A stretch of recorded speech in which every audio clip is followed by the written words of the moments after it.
Сега е 19 часот и 9 минути. Вие ја следите емисијата на Македонски корени со вашите доматини Бети и Онченовски. Како што и ви најавивме на почетокот на емисијата, наш, но и ваш денешен гостин е господинот Дардан Венецки, долгогодишен трагач по македонската вистина. Господине Венецки, добро ви утро и добро и дојавте на Македонски корени. Добро утро кај вас, добро вечер. Добро поздрав Јон и до тебе Бети. Поздрав за сите оние кои не следат каде и да се.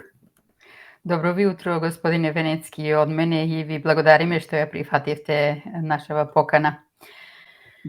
Благодарам на честа што ми укажавте. Господине Венецки, колку и да зборуваме за македонската историја, никогаш не е доволно.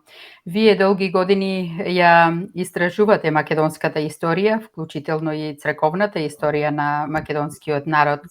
Ке сакате ли накратко да ни опишете од колкаво значење е црковната историја на македонскиот народ, особено во овие времиња, невремиња, и како или која е поврзаноста со македонската национална историја? Па видите, македонската црковна историја и националната историја на Македонија се нераскинливо поврзани. Македонската држава е првата на европскиот континент уште од 9 век пред нашата ера, а македонската црква е првата на европскиот континент. Тоа е запишано во самата Библија, дела апостолски. Никој од тоа не може да бега. Иако светот пред се вавилонската блудница, но и нашиве соседи неќа тоа да го признаат. Има бројни докази кои што укажуваат на овие врски. Морам веднаш да кажам дека темелните принципи на македонската православна црква, всушност темелните принципи на христијанството и основа имаат во темелните принципи на универзалната држава од времето на Александар.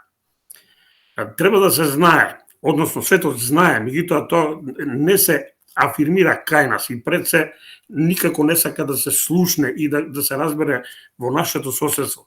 Државата на Александар Македонски е првата во која што сите народи, јазици и религии биле равноправни, што е идентично и во самото христијанство.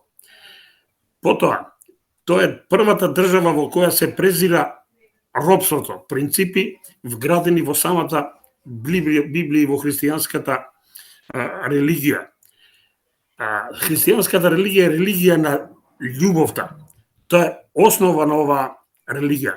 Меѓутоа треба да се знае дека е основа и универзалната држава на Александар, затоа што Александар владееше со љубов, ги признаваше сите народи, јазици, рековме, и религии. Понатаму се презираше србољубието, се презира во христијанството, дел е од Декалогот, но се презираше и од Александар. Малкумина знаат дека Плутарх во својот животопис посветен на Александар кажува дека кога тој тргнал во поход го поделил сиот свој имот на своите блиски соработници и блиски во окружувањето во неговото семејство. А во Узбекистан постои македонско село, што се всушност со статуси од војската на Александар, кои што останале таму, се ожениле со домородни жени, создале фамилии и до ден денеска живеат и целото во кој што живеат си го нарекуваат македонско. Таму има една гробница импровизирана за која што тие символично сметаат дека е гробот на Александар. Очигледно не археолошки истражувања се правени, меѓутоа на таа гробница, од самата гробница излегуваат две раце со расширени прсти, што значи празни прсти. Символиката е сосем јасна. Пораката е дека Александар замина од овој свет со празни раце. И сега гледате поврзаноста. Плутарх вели тргна во поход со празни раце, но еве и неговите потомци во Узбекистан, во македонското село, велат си замина од овој свет со празни раце. Потврда дека тој не е среброљубец. Нешто што е сосем вградено и во Библијата и во делот во Декалогот. Што да кажеме за создавањето на христијанската религија и македонската православна црква. Кому таа му требаше? Идејни творци на оваа религија нема сомнение дека се македонците. Секоја чест на евреите и нивната улога во создавањето на Стариот Завет. Но Новиот Завет е нешто сосема друго. Потреба од оваа нова религија на љубов и почит кон сите народи, јазици, религии и вери, најмногу има македонците.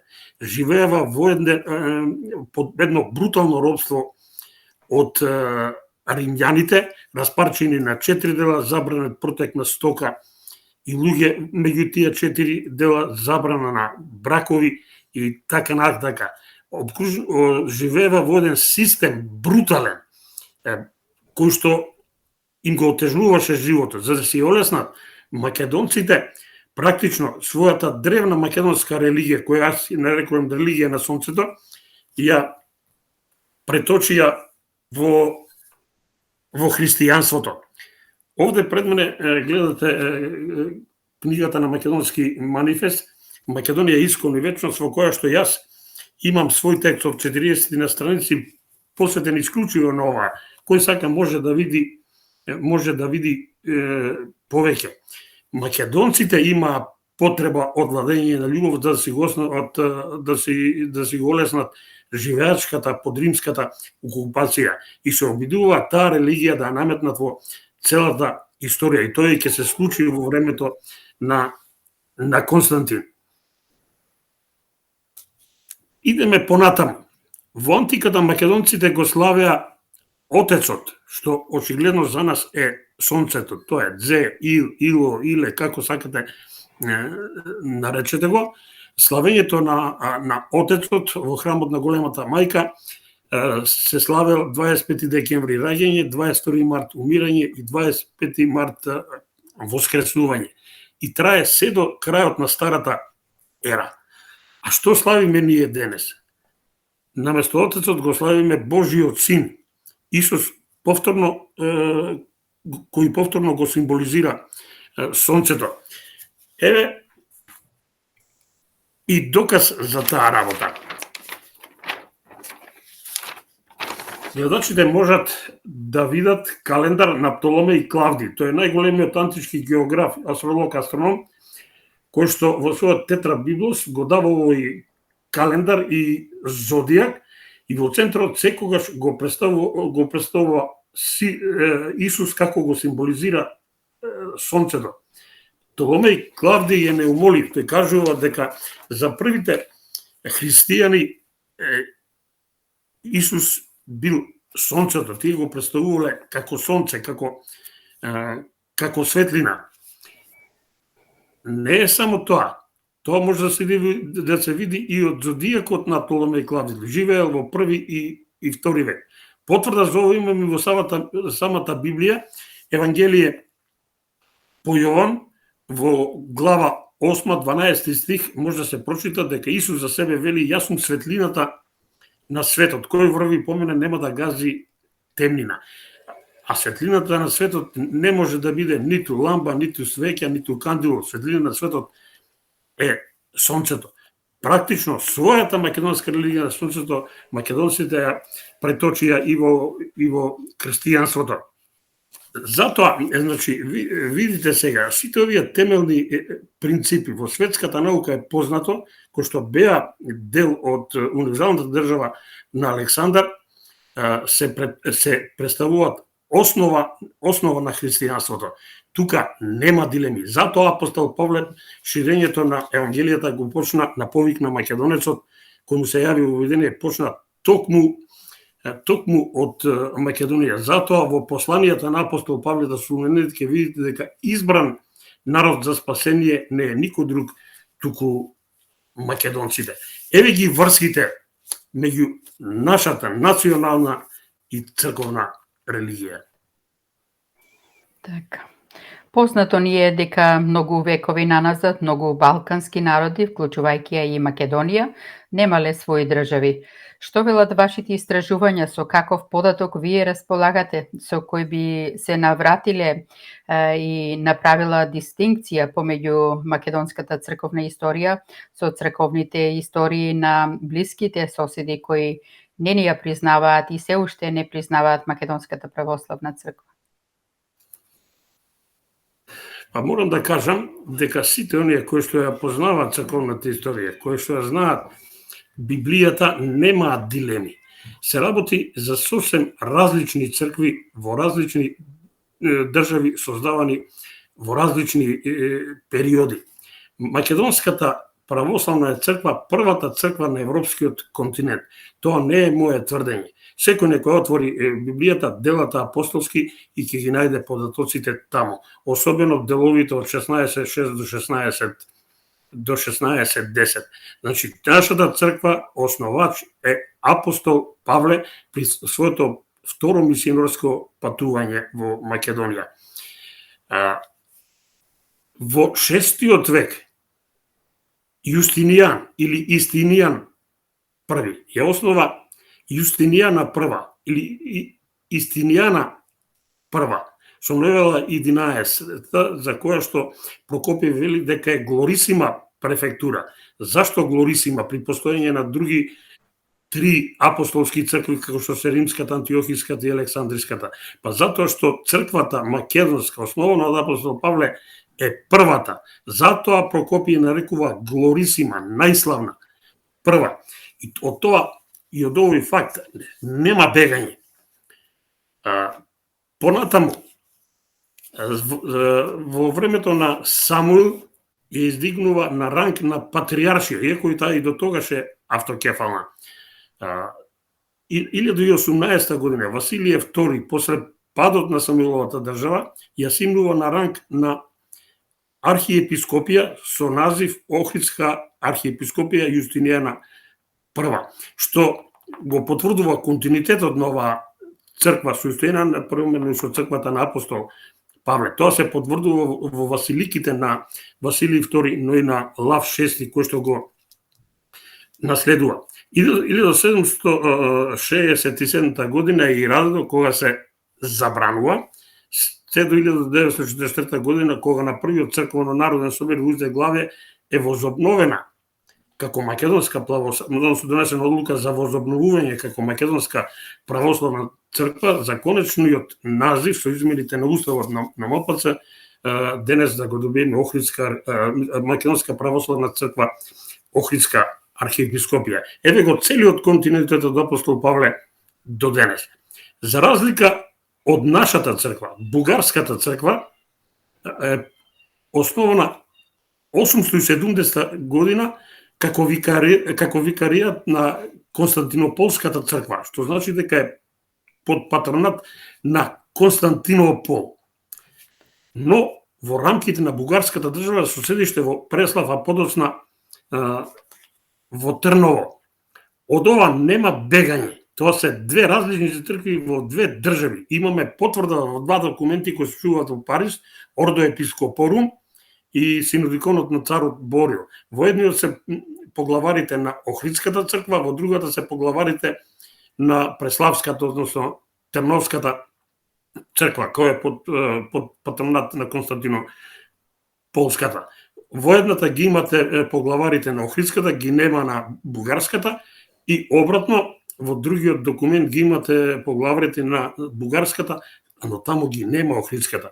Еве потврда дека тоа се две сосем различни цркви во две сосем различни држави. Но за жал бугарите се уште го живеат Сан Стефанскиот сон и не можат да се ослободат од своите аспираторски, асимилаторски намери кои што траат уште од времето на Сан Стефано.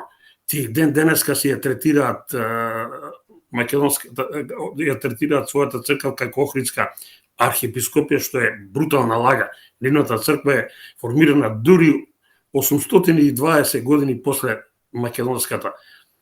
Што се однесува до српската црква, таа пак е формирана 1219 година со издвојување, внимавајте, од Охридската.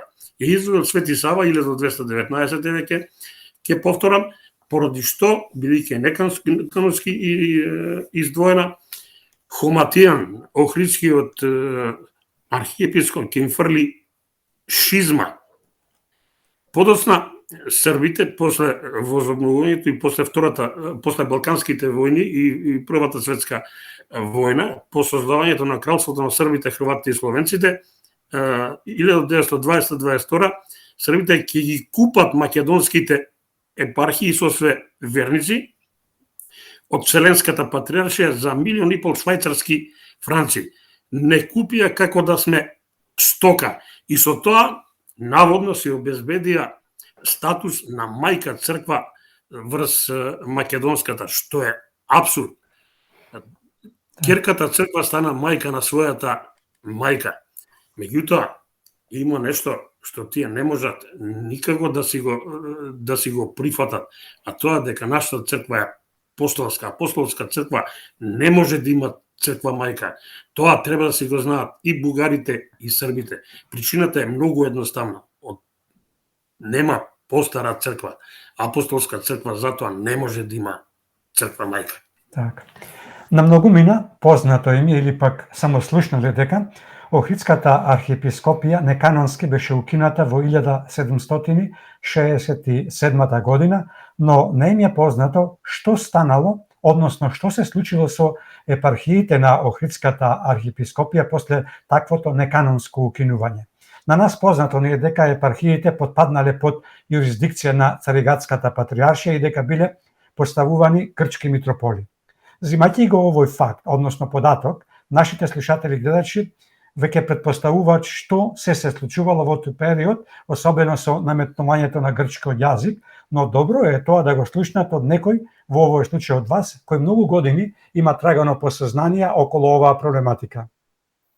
Ќе бидам многу кус, да оставиме време за посуштествените работи. Нема дилеми дека епархиите после укинувањето, после ирадата од 1767 година, епархиите потпадна под юрисдикција на Цариградската патриаршија и тогаш почиња елинизацијата и страмежливо воведување на елинскиот јазик. Грција и грци и грчки јазик е терминот подоцнежен термин од 19 век, меѓутоа нема дилеми дека таа елинизација започнува и тоа со амин на Вавилонската блудница. Тоа очигледен договор меѓу блудницата и Отоманската империја. Западот се плаши од голема и моќна држава на Балканот. Дали тоа била Отоманската империја или пак по протерувањето на Отоманската империја ќе биде Македонската, затоа тие правева подготовки за парчење и создавање на мали расцепкани држави, за да спречи можност една моќна држава која излегува на 3 мориња, утре природно да се сврзе со своите православни, но и генетски браќа русите, да тие немаат излез на топли мориња.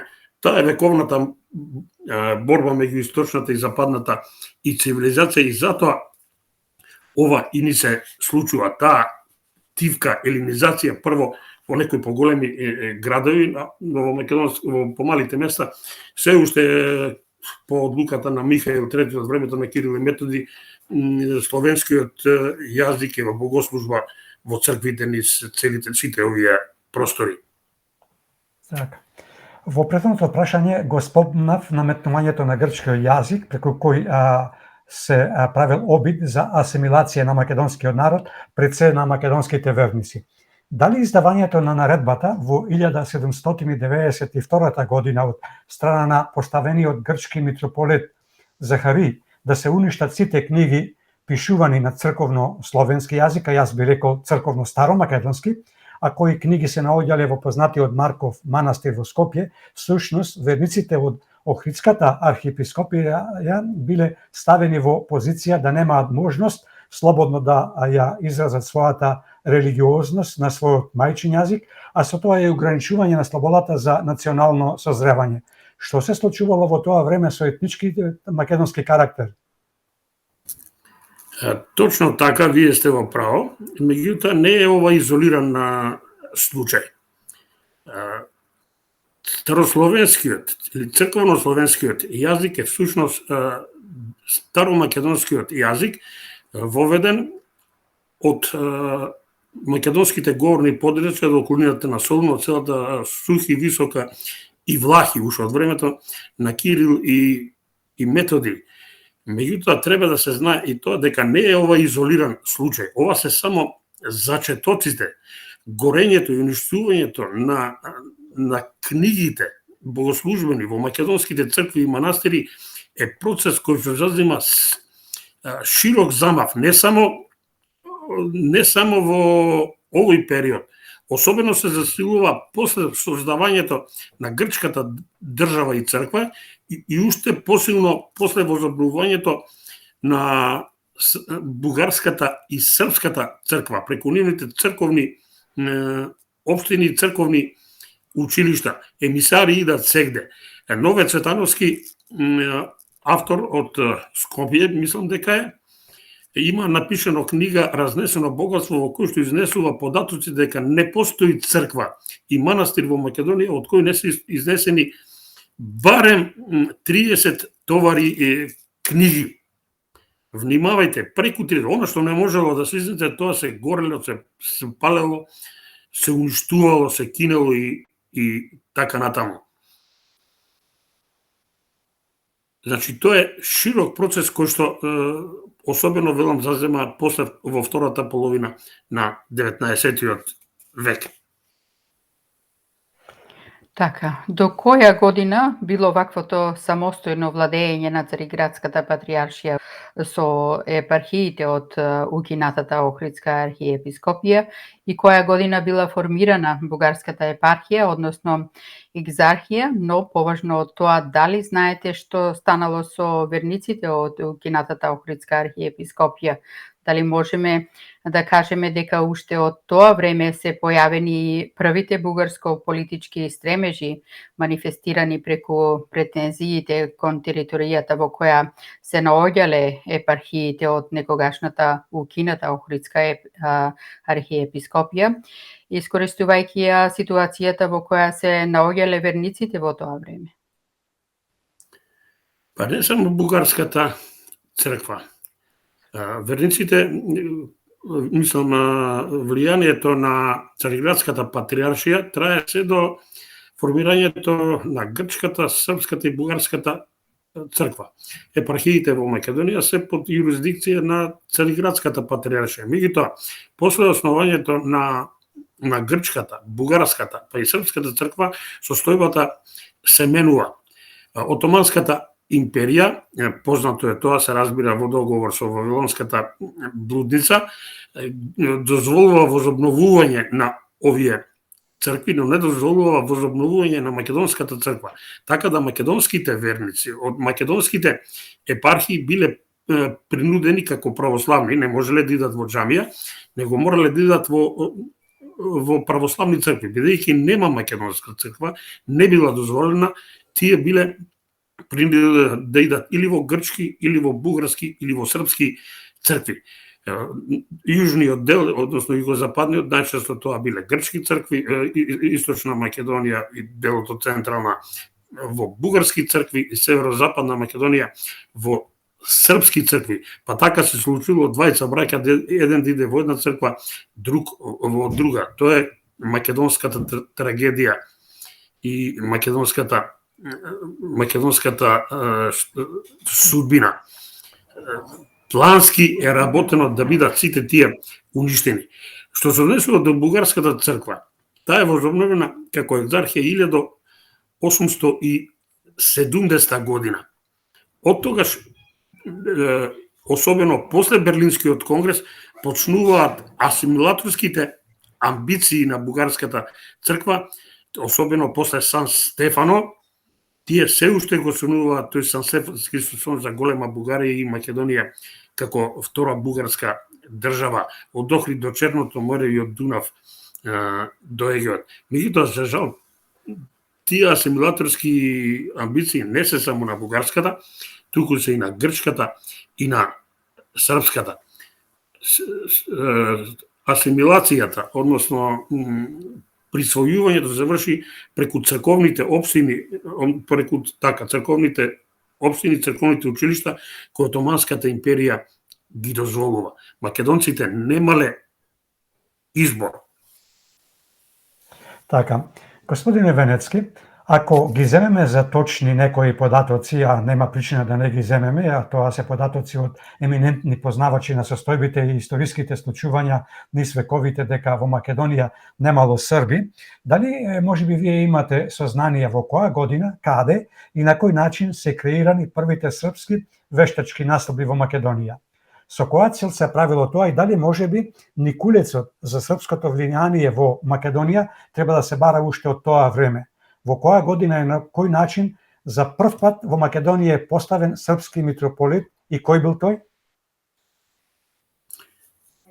Па еве вака се, треба да се прави разлика за влијанието српско преку српските црковни општини, црковни училишта и српските вештачки населби. Влијанијата по српските влијанија, асимилаторските влијанија преку овие црковни општини и училишта започнија веднаш после возобновувањето на српската црква, а првите вештачки населби во Македонија се откако е после Балканските војни, после Првата светска војна, извинете, и создавањето на кралството на србите, хрватите и словенците, кога почнува доселување на српско население во одредени региони во Македонија. Инаку, влијанието, рековме, од многу порано, откако се формираат тие црковни училишта и црковни општини, србите носат своји свештеници, срби или пак посрбени домородни македонци. Значи, тие имаат своји свештеници во сите црковни општини кои што ја вршат практично србизацијата, асимилацијата. А прв високодостојник дојден како поглавар на Охридската архиепископија се случува после Првата светска војна, кога вардарскиот дел од Македонија влезе во составот на ова кралство и прв архиепископ на Охридската архиепископија, нели рековме дека 1920 година Србија ги купува од Вселенската патриаршија македонските епархии со се верници, тогаш тие поставуваат и прв свој великодостојник архиепископот Николај Велимировиќ. Не би сега идел, има преку 300 црковни општини и училишта во Македонија, да ги набројуваме сите поглавари. Прв значајен и поголем е Николај Велимировиќ во рамките на кралството на србите, хрватите и словенците.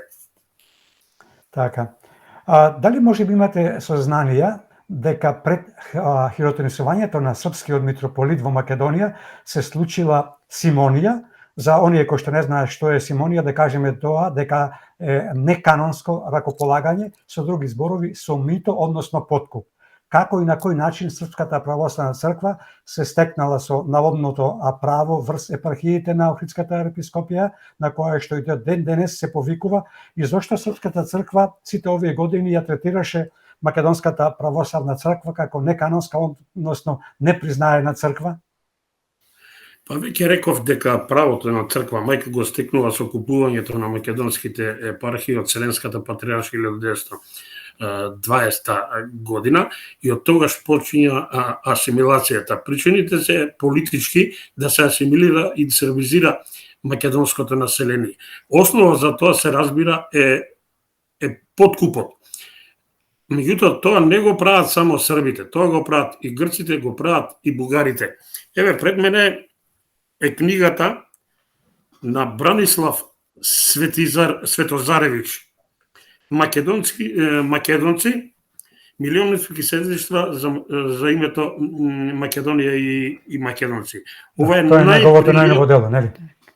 Ова е најбрилијантната книга што последниот период е излезена во Македонија. Во незе има не стотици, илјадници докази за асимилаторските политики на нашите соседи. Има цело поглавје посветено на таа тема. Во неа ќе најдете изворни документи. Мислам дека треба да има секој македонец, треба да има секој политичар и особено овие слепци од историската комисија, наши историчари од историската комисија на чело со Ќоргиев, да прочитаат, ќе најдат стотици и илјадници докази како е вршена асимилацијата. Има цело поглаве. Бранислав Светозариев дава факсимили на изворни документи, каже што парламентите на нашите соседни држави точно кажувале за која година колку пари издвојувале за подкуп на великодостојници во Цариград, за подкуп на локалните мокници отомански во местата каде што тие сакале да основаат црковни општини, црковни училишта. Во неа ќе најдете документи колку пари се издвојувани за видни граѓани на градови и градчиња, на видни селани, на видни трговци, на првенците во овие места кои што треба да шират србизацијата, бугаризацијата и грцизацијата. Тоа е страотно нешто. Бранислав Светозаревич вади податок дека србите, откако е возобновена Српската црква, основале преку 340.000 училишта, црковни училишта, внимавајте.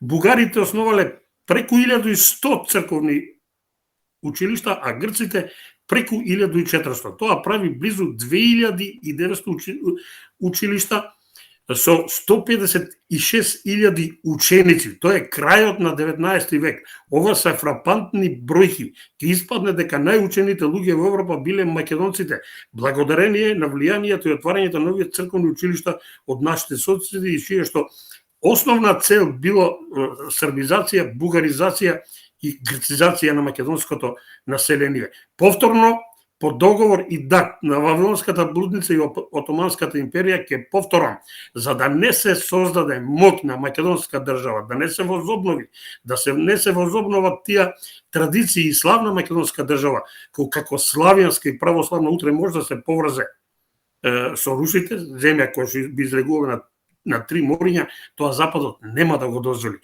И затоа прави терен за парчење на македонската земја и бришење на македонскиот народ. Тоа е тој подмолен план за демонтирање на македонизмот. Паралелно со ова, во договор на блудниците и Отоманската империја, пописите во империјата се прават врз база на црковната припадност.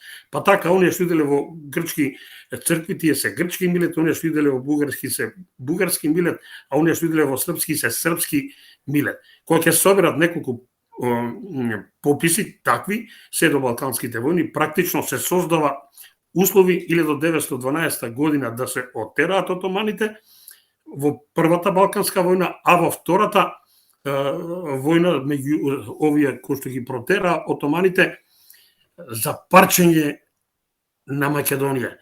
Тоа е брутален, подмолен план. Значи, практично, овие пописи ќе станат основа за парчењето на македонската земја. Затоа секој треба да има оваа книга и да осознае вистината. Нашите соседи многу добро ја знаат, меѓутоа, за жал, она што не можат тие да го разберат е фактот дека тие се само измеќари во служба на блудницата. Не сваќаат дека во светот постои судир меѓу источната и западната цивилизација, помеѓу источното и западното поимање на религијата. После нас не сваќаат дека тие ќе дојдат наред. Амбициите на албанците не се веќе до групчин. Коалицијата меѓу Бугарија и Албанија веќе не е она што беше 41-44.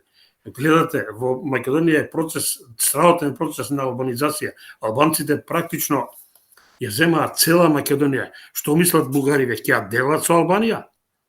Тоа никогаш нема да им го делат. А порно да се замислат дека им порачам на бугарите, пред се затоа што србите веќе не признава и како македонска држава, и како македонски народ, а од минатата година ја призна на големо изненадување и македонската православна црква, што доскоро беше и незамисливо. Затоа нека се замислат нашиве соседи каде идат и што ќе се случи после со нив, откако Македонија ќе биде уништена.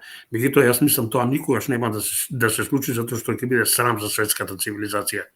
Така.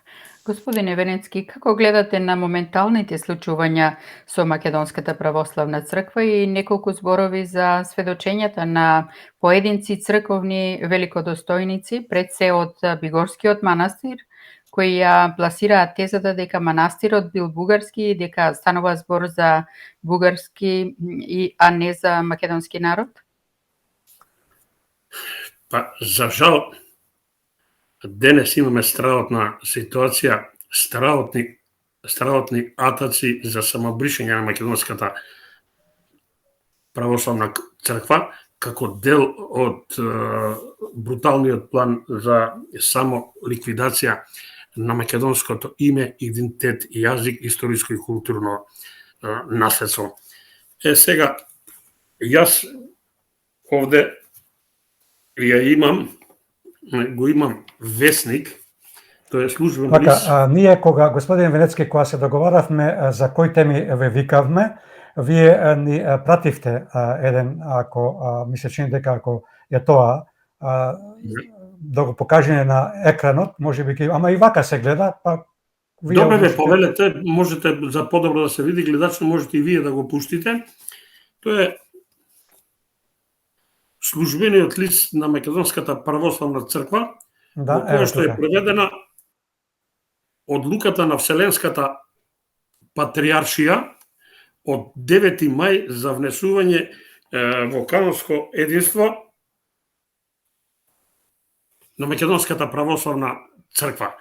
Практично тие кажа веќе дека ги исполнуваме условите да бидеме призната црква, не внесува во канонско единство со другите помесни цркви, а во воведот не упатеа управните работи да ги решиме со Српската православна црква како наша црква мајка.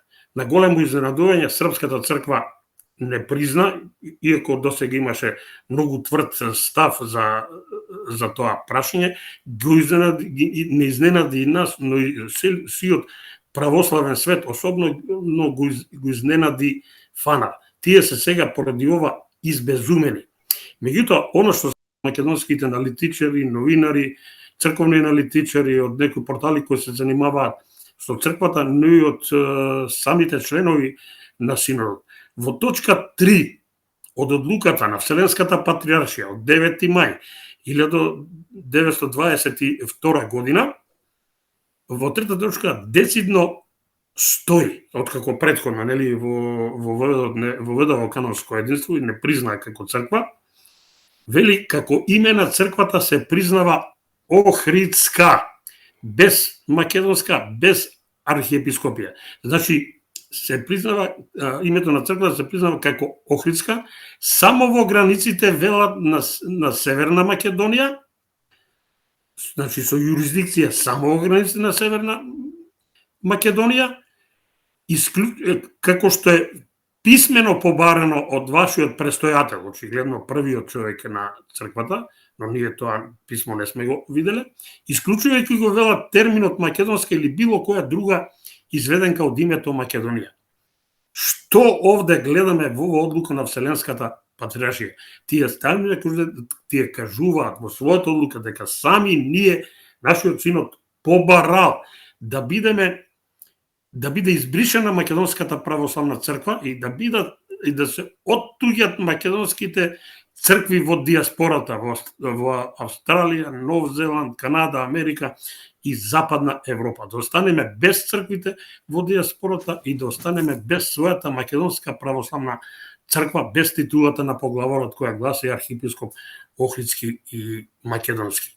За ова тотален мок, странно, се премолчува. Велам, го премолчуваат сите оние кои се занимаваат со црковните прашања. Очигледно им е страм да го објават, меѓутоа сечени чекаат и крштевање од нашата историска комисија, веќе која што го стави на дневен ред прашањето за историјата на Македонската православна црква, но очигледно чекаат крштевање и од Вселенската патриаршија, од Вартоломеј, како основа да утре да донесат пред свршен чин и кажат моравме ова да го прифатиме ако сакаме да останеме како црква. Истиот трк како заимото, како договорот за добрососедство.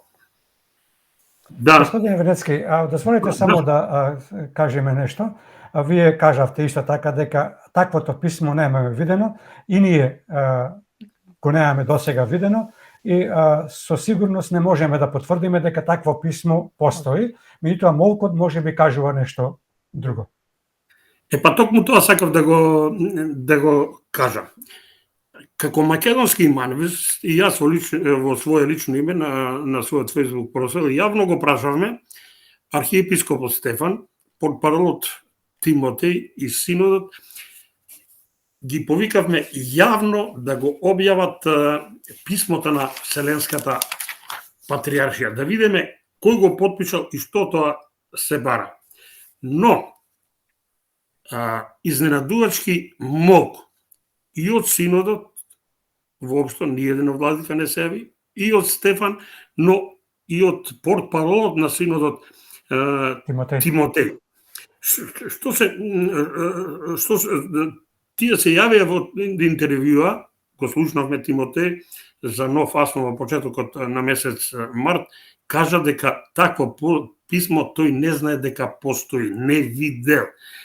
Напротив, изнесе став дека Македонската синодот има свој став за наменување на името Македонска православна црква и дека цврсто стојат на тоа, по никоја цена нема да го сменат и дека нема да се откажат од црквите во диаспората. Господин Венецки, ќе прекинам за малку. Дали можеме да со право да мислиме дека можеби се работи за она писмо што поранешниот премиер Заев го испрати до Вселенската патриаршија? Па не, кога е нашето раководство се е можно, меѓутоа мислам дека не е од политиката, затоа што политиката на државата и црквата секаде кај нас се одвоени. Тоа мора да е писмо од синодот. Се друго е невалидно. Не може политичарите да се обраќаат во името на црквата и да бараат бришење на Македонската православна црква.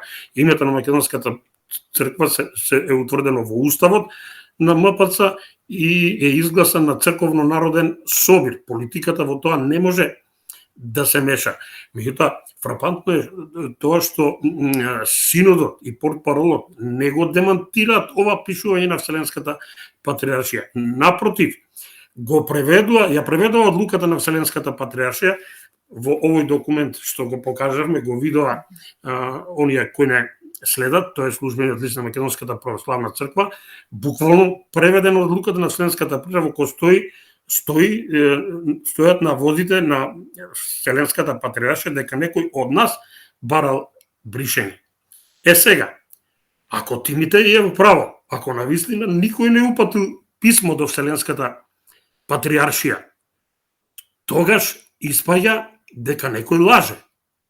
Две вистини не може да има. Или лаже Вартоломеј и Вселенската патриаршија, лажат дека некој барал бришење на МПЦ од кај нас, или пак лаже портпаролот Тимотеј, а синодот и Стефан молчат. Тоа ги подгрева сомнежите. Ако е точно, тогаш Тимотеј во име на синодот веднаш треба да му откаже гостопримство на Вартоломеј, кој што е најавен како гостин во Охридската црква. Да му се затворат вратите од македонските цркви. Човек и црква која ги лаже верниците, не е достојна да издава томос. Тоа не е во склад со каноните, не е во склад со каноните христијанската црква. Таков човек не ни треба, таков томос од лажови со кој што ќе се брише Македонската православна не ни треба, треба да му го откажат гостопримството, но Македонската православна црква тоа не го прави. Напротив, во свој интервју и архиепископот Стефан во интервју за политика на 27-28 јули минатата година и Тимотеј во интервју за медиумите, но и во интервју за порталот Нов Асон во почетокот на март, кажа дека за нас е прифатливо името Охридска архиепископија. Внимавајте, две интервјуа на двојца црковни великодостојници велат прифатливо Охридска архиепископија затоа што Македонската православна црква ги иритирала елинофонските или грекофонските цркви. Секој им чест за грижата за елинофонските верници. Меѓутоа изгледа око не им трепнува за бесот и гневот на македонските верници кои се бесни и гневни заради бришењето на Македонската православна црква. За да го покријат овој срам, ова очигледно лажење, некој лаже, а според ова што го гледам, бидејќи не му затвараат врати на Вартоломеј и уште го чека да донесе вистински томос, тие ги вклучија своите мегафони, гласноговорници да лаат по медиумите, порталите, во јавните настави, разни црковни аналитичари, великодостојници, теолози, професори, па и портали кои се бават со религија. Ние чекаме нов, вистински или легитимен томос од Вселенската патриаршија. Каков срам за Македонската православна црква. Не им чинел томосот од Српската црква, која што и Вартоломеј ја смета за мајка црква, не им чини признавањето од Руската православна црква, тоа се најголемите православни цркви. Сега ќе чекале вистински томос од Вселенскиот, од Цариградската патриаршија, што е црква со 100 верници. На сите нив сакам јавно да им порачам. Македонските верници никогаш нема да прифатат томос од црква со 100 верници со која се брише Македонската православна црква и со која треба да се откажеме од црквите во диаспората. Црквите во диаспората се столбот на црквата. Ние денес во диаспората имаме повеќе македонци отколку во матичната земја. Падот на Македонската црква ќе биде крај за Македонската црква, но и за македонската држава и народ. Македонскиот народ со крв се избори за своја црква во Втората светска војна и со крв, ако треба, ќе ја браниме. Нема да ја дадиме. Завршија времињето од крвови, денеска со зборови треба да се решава тоа и се разбира. Се согласувам, ова е свеста на македонскиот народ е толку голема што знаеме што сакавте да кажете. Символично, очигледно, јас сум космополит, не сум насилник, никогаш не сум примал насилни средства, меѓутоа сакав да кажам дека како што сме си ја основале својата, како што сме се избориле, така ќе се избориме да се ја сочуваме. Ние тоа и го правиме во Македонскиот манифест со пошување, со прогласи, со апели и повици. Затоа на сите нив и во синодот, па и околу, и на сите овие црковни аналитичари, на политичари кои што се мешаат во ова работа, сакаме јавно да им порачаме. Томос од Елинофонска црква со 100 верници не ни треба. Ние македонците, вистинскиот, конечниот или легитимниот томос, како што го нарекуваат, го добивме од оној Севишниот, од Горниот, од Отецот, преку неговиот личен пратеник апостол Павле, кој на повик на македонецот дојде во Македонија и ја покрсти првата христијанка Лидија Македонката и ги основа првите црковни општини во Македонија и првиот епископ европски, тоа е Лука. Тој томос што нас ни го донесе апостол Павле е запишан во Библијата. Бришење на името Македонска православна црква не значи ништо друго, туку сквернавање на Божјата волја и сквернавањето на Библијата. Ние ова никогаш нема да го дозволиме ова е велепредавство и дел од бруталниот план на блудницата за демонтирање на македонизмот и бришење се што е македонско и тоа на најбруталниот начин со жестоки притисоци за само ликвидација и само бришење. Так, господин Вецки, имаме уште 2-3 прашања, не знам, 3 можеби.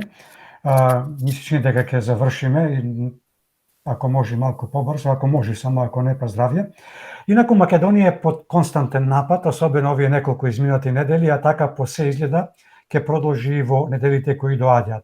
Вакви напади имавме и за време на оние уставни измени пред да се случи финалната промена на историското име. Го заслужува ли Македонија ова што и се случува, особено после се што има направено за светската цивилизација? Како ќе опишете Македонија од ваш агол на гледањата на нештата? Кои се причините кои што ја доведоа Македонија до ова дереже и каде го гледате излезот ако се продолжи со ова темпо на притисоци? Токму така, вие сте во право, ние сме под жесток притисок, жестоки напади за само бришење на идентитетска ликвидација на Македонската православна црква како четвртиот и најзначајниот столб на македонизмот. Црквата беше таа која не одржа 2000 години без држава. Целта е, ќе повторам, идентитетската ликвидација и дел од бруталниот план на бришење се што е македонско од блудницата. Неслучајно македонскиот народ ја испеа она позната песна Европа блуднице вавилонска. Методите се исти како за името, идентитетот и јазикот, исто како при носењето на преспанскиот и бугарскиот договор за добрососедство. Тогаш неовластени лица подпишаа договори, пред се мислам на преспанскиот договор, кога Заев и Димитров ги суспендираа надлежностите на председател. Суспендирањето на надлежностите на председател е мек државен удар. Тие во негово, според законот за склучување, ратификација и чување меѓународни договори, вакви договори подпишува председателот. Меѓутоа, без овластување, без полномошно, таквиот договор го подпиша Димитров, а Заев договорот со Бугарија. Го суспендира суверенитетот на народот. Името Македонија е потврдено на референдум. Значи, суверен во оваа држава е народот. Народот на референдум 8 септември 1991 година се одлучи за име Македонија. Таа одлука не е променета. Гледајте сега. Истото не се случува и со црквата. Неовластени лица, без одлука на синодот, без одлука на црковна народен собор, без промена на уставот, некој се дрзна да праќа писмо до Вселенската патриаршија кој што ги бара признавање на нашата црква како Охридска, без македонска православна црква, без архиепископија, без црквите во диаспорите. Истите методи практично со насилие. Сега ќе прашате како додавме до дореже. Па до ова рече на истите оние кои ни го избриша и името, идентитетот и јазик, или се напад да го избришат. Ние, како што имаме во политиката и науката, измеќари во служба на туѓи интереси, ние и во синодот имаме такви луѓе. Тоа се луѓе со карактеристики што јас ги нарекувам три во еден. Значи, тоа се луѓе корумпирани со криминални досија, лесни за уцени, сребролюбци и трето со ниски интелектуални капацитети на граница на пресметливост. Само такви луѓе може да се одлучат да го избришат името на Македонската православна црква, најстарата црква во свет. Друг тоа не може да го нападеме. Сега ќе прашате како до излезот по ова прашање. Многу едноставно. Ние како македонски манифест, јас лично се обративме и до синодот, но и до македонските ведници. Мислам дека тоа имаше одглас. Побаравме јавно да го објават писмото, се разбира, не го објавија, и баравме подписникот на тоа писмо да биде изведен пред црковен суд, иако елементи има и други да се мешаат во таа работа. И за тоа молк. Нема одговор меѓутоа има одгласи во јавноста. Гледаме незадоволството, бесот и гневот се шири по целата земјина топка. Верници и во земјата и во диаспората се вклучуваат во одбрана на името на Македонската црква. Се организираат петиции и во диаспората и во земјата. Јавно ги повикавме и верниците да бидат спремни на црковно-народен собир за рушење на онија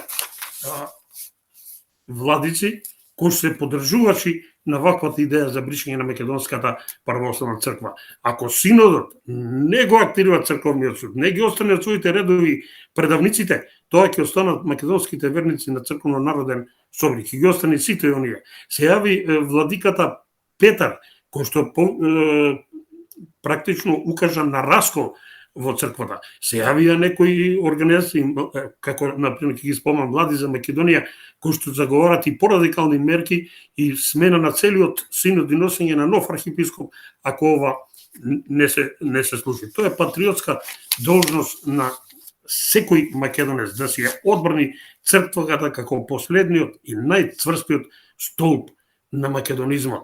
А јас пак им порачав на сите тие кои што го предаваат македонското дело, македонската црква, дека ќе завршат по црковниот обичај, бричени, истрижени, качени на магаре, со пашката во раце и упатени кон Вардар да си ги исперат гревовите. Тоа е дел на македонскиот обичај. При една наша посета, господине Верницки, на Софија, го посетивме и споменикот на цар Самуил, кој се наоѓа во центарот на Софија. На статуата забележавме дека постои неколку македонски символи, а еден од нив е и сонцето од Кутлеш. Ваш став за ова, дали Бугарија го превиде овој важен детал од статуата? Зошто нашите историчари од Мешовитата комисија, начело со Драги Георгиев, не го користат овој символ како доказ дека цар Самуил бил македонски цар? Слепили се нашите историчари од комисијата да дозволија да се случи она што се случи со цар Самуил по барање на бугарските историчари од Мешовитата комисија?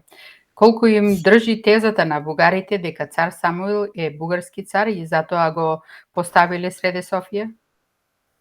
Пред да проговорите, сакаме да ја пуштиме фотографијата која што имаме за доказ дека токму на ево ова тука сонцето од Кутлиш. Ќе пробаме да го зголемиме тоа, само да видиме дали ќе можеме. Да, се гледа дека ево тука е сонцето од Кутлиш и лавот со поинаква опашка. Еве вака сега да бидам куси, ако многу може да се зборува. Нека стои фотографите, нека гледат македонците, нашите следбеници, да видат за што се работи. Ова е споменик на царот Самуил во Софија. Тие го прогласија за бугарски цар, без никаква основа, но за жал тоа го прифатија нашите слепци од историската комисија. Не би рекол дека е превид на историчарите. Историчарите се ја знаат работа. Си ја знае и уметникот кој што го изградил овој споменик. Тој ги вградил символите на оваа статуја што ги знаел, што ги прочитал во историските извори. Кога гледате овој споменик, не само гледате човек со белтен лик, не е азијатски, не е монголоиден тип со коси очи испакнати јаболчици, што говори дека тој не е бугарин. Бугарите се турко-монголи, а мнозинството население денеска во Бугарија не се, тие се нешто друго, ама тие не сакаат да кажат кои се тие другите, оние белите. Тоа се старосоделците, мизите, траките и лирите, за кои и Полиби, античкиот автор, и средновековниот Винко Прибојовиќ вели дека се македонци. Значи имаме лик на бел човек, македонец. Гледаме на неговите гради, токата која што држи, односно тогата, е македонското сонце, символ на древната македонска држава, а испод сонцето од Кутлеш го гледаме лавот, земниот символ, земното слонце, затоа што во антиката древните македонци лавот го нарекувале Арслан, како таков е запишан и во Илијадата. Арслан, Ар земја, Слан слнце, земното сонце. Значи го имаме небесното сонце, 16 крокота, го имаме и земното сонце, лавот кој што е грб од античката македонска држава. Наметката што ја носи, не се гледа бојата, меѓутоа во изворите е запишено дека античките македонци како своје основно царско обележје сите владетели носеле пурпурна наметка. Токата, она копчата или како сакате ја наречете, што ја држи оваа наметка пурпурна е македонско сонце, а пурпурот е бојава на античките македонски кралеви. Во историјата е запишено дека цар Самуил е избран на начин како се избирале македонските царви на собрание на војската. И самото име Самуил укажува на само ил, само светлина, само сонце. Укажува кој е тој кого представува. Самуил оној кој што со востание ја созда својата бугарска држава, со востание ја руши бугарската држава од оваа страна, од другата страна помага Свјатослав од Киевска Русија и ја ликвидираат бугарската држава 971 година. Ни по кој основ не може да биде бугарско. Сега, меѓутоа превид направиле бугарските политичари неуки, но и дел од бугарските историчари исто така неуки, направиле споменик на цар со македонски символи. Па каков е тој бугарски цар со македонски символи? Меѓутоа, јас вината во нив не ја гледам. Вината ја гледам во нашиве слепци во историскова комисија, кои што не направиле превид. И да сакале не можеле да направат превид. Неуки се. Ние во таа комисија немаме човек што ја разбира средновековната и античката историја. Тоа се све стручњаци за нововековна историја, а некои од нив, ако не и сите, севесно ги затвориле очите, затоа на тоа ми укажуваат огромните хонорари кои ги земаат. За 4-5 состаноци во текот на годината, за 3 години земаа хонорари од 250.000 евра. Мислам дека тоа ги има заслепено. А и незнаењето се разбира. Така. Добро. Не така одамна, во општина Карпош, при ископување на теренот за потребите за градење на висококатници, беа откриени многу артефакти, меѓу кои и една плоча со надпис Дарданија. Некои од албанските археолози и дел од албанските политичари сметаат дека Дарданија и дарданците всушност биле албанци и почнаа да верглаат дека со ова се докажало дека тука била Илирида, поврзувајќи ја со Дарданија. Што велат вашите истражувања? Вие, ако се сеќавате уште на првото интервју пред 2 години, можда и повеќе, ни обелоденивте ја сторијата за вашиот псевдоним Дардан Венецки, кој ден денес го користите наместо вашето вистинско име и презиме. Тогаш и проговоривте нешто околу оваа тема, но не така доволно. Ќе сакате ли во кратки црти да го објасните ова за македонската, но и за пошироката јавност, која е Дарданија и кои биле дарданците? Дали има некаква врска со Илирида и албанците? Па не случајно јас го избрав мојот псевдоним Дардан. Дарданија, Скопје дел од античката област Дарданија и не случајно е најден тој надпис при ископувањата во Скопје. Меѓутоа морам да кажам дека нема ништо заедничко со албанците. Зашто? Дарданија се спомнува и Дардан се спомнуваат уште во Тројанската војна пред 3200 години. А албанците се дојденци во две групи, како Тоски и Геги, едните во 11, другите на крајот на 17 и 18 век. Едните од Тоскана, другите од кавказските предели од областа Албанија или од планината Албанија. Нема ништо заедничко со античките дарданци, со античките илири. Ево, самото име Дардан, земете го, етимологијата на тоа име. Дар-дан, што значи дар даден. Дар-дад би рекле србите. А она додавка ија во древномакедонскиот јазик, потврдено на каменот од Розета, дешифрирано од професорите Тентов и Бошевски, ија значи на древномакедонски земја. И сега слоговно, како што читали и пишували античките македонци од десно на лево, ија е земја, а Дардан дар даден, значи земја дар подарена или дар дадена.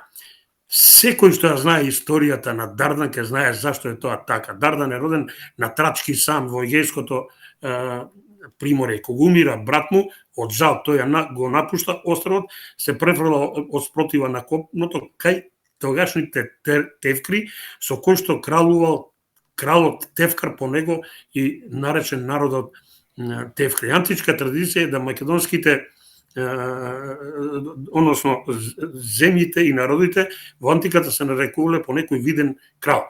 Така во времето на Македон ние сме македонци, во време на неговите синови Емат, Европ и Пиер, Европија, Пиерија и Ематија. Во време на Пајон се пајонци, во време на неговите сион Трибал и Скор се трибали и скорди. Тоа е општо познато. Вакви сведоштва кај античките автори има стотина. Така и со Дардан. Тој доаѓа кај Тевкар, се залюбил во неговата ќерка, се оженил со неа, бидејќи Тевкар немал свој син, го наследува после смртта Дардан и земјата, Аполодор вели, античкиот автор од 2 век, вели ја нарекува по себе Дарданија и ја шири према север. Еве од каде произлегува чиста славенска империја, значи земја на дар подарена. Него практично земјата му ја продел Тевкар, неговиот дедо, таткото на неговата сопруга. Чиста словенска етимологија. Затоа Херодот во својата историја, книга прва, 196 глава, илирите ги изедначува со словените. Зошто го поврзам ова со илирите? Дардан е родоначалник на тројанската лоза, по него се дарданци. По неговиот внук Трој, земјата за негова Троја, народот Тројанци. По неговиот правнук Илирија и Илири. Еве ја врската. Илирите се синоним за словени. Го потврдува Херодот и еден куп средновековни историчари. Тоа ќе го најдете и во оваа книга на Бранислав Светозаревич. Има стотина такви сведоштва. Сега, албанците сакаат да се илири, сакаат да се дарданци, ама ништо да немаат со словените. Не им замерам, тие не си ја знаат историјата им пишува други. Така. Господине Венецки, ево ви благодарим и овој пат за учеството во Македонски корени. Имајте си убав викенд, пријатно дослушање и секако довидување со нови артефакти за македонската вистина. Благодарам уште еднаш на честа и поздрав до вашите слушатели. Ви благодариме. Бидете ни живи и здрави. Поздрав. Остануваме во контакт. Пријатно. Секој е добро. Пријатно.